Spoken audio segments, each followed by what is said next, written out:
Hello class, today I'm going to show you how to make a pattern in Illustrator. So we already know how to use the shape tools.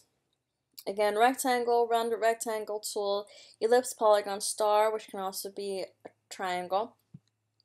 So simple things to make an interesting pattern. So with this, here's my little creation. You can see I haven't grouped these or shape build or merge them together at all. They're all freestanding, and there is a reason for that in a moment. So instead of grouping them together, what I'm going to do is click up here in a non-activated corner, click and drag, and you can see that dotted box. That will gather them all and create them in one space. Now, with this, I then go up to Object, Pattern, Make. And this is just saying that a new pattern will be added to your swatches panel. So you can see here, this is the type of pattern that I can make.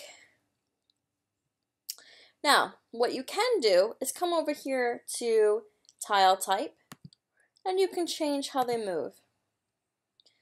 You can also change the offset, and a lot of this is really experimentation. You can also manually change the width and the height.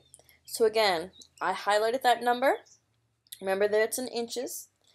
And on my keyboard with my up and down arrow, right now up, I can move it or I can make it really close together. Again, with my height, I can do the same. What you can also do, which is really nice, is actually still click on these. Again, if they were grouped, I'd have to ungroup them, but right now they're all single. So maybe I wanted this guy to be a different color. Just come over here, change this to fill, get rid of the stroke, and there we go. I use the eyedropper tool, which I showed you in a previous lesson, which is I on your keyboard for the hotkey, and I make that orange too. Maybe I want to make these the blue. I can come over here, again switching it, getting rid of the stroke. So there are some options for you. I also think the size is a little too big, so I'm going to highlight all of them, holding down Shift to make a proportion, squeeze it down a bit, and then just reorientate them. And there we go. Click off of it. Now the reason why the rest of these are faded out is because we have dim copies to 50%, and we take that off, you can see how your whole pattern would operate. You can also make these different sizes, just depending.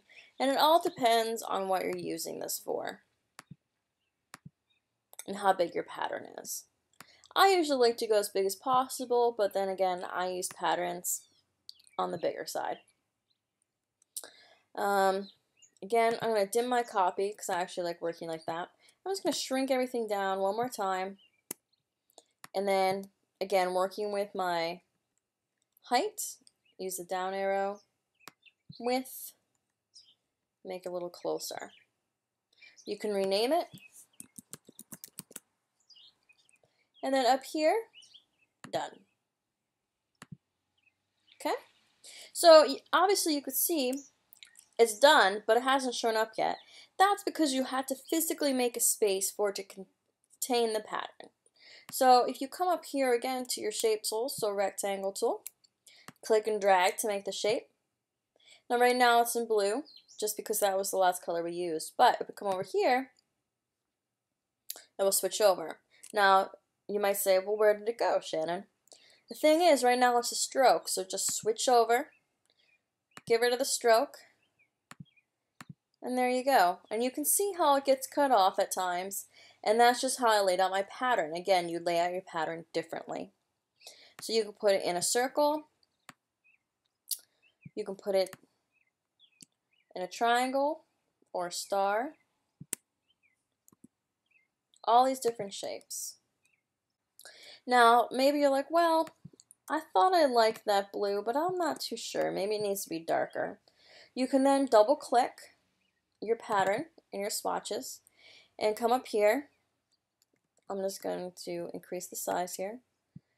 And let's make this a darker blue. And there we go. Done again. And everything changes for you. Thank you, and have fun!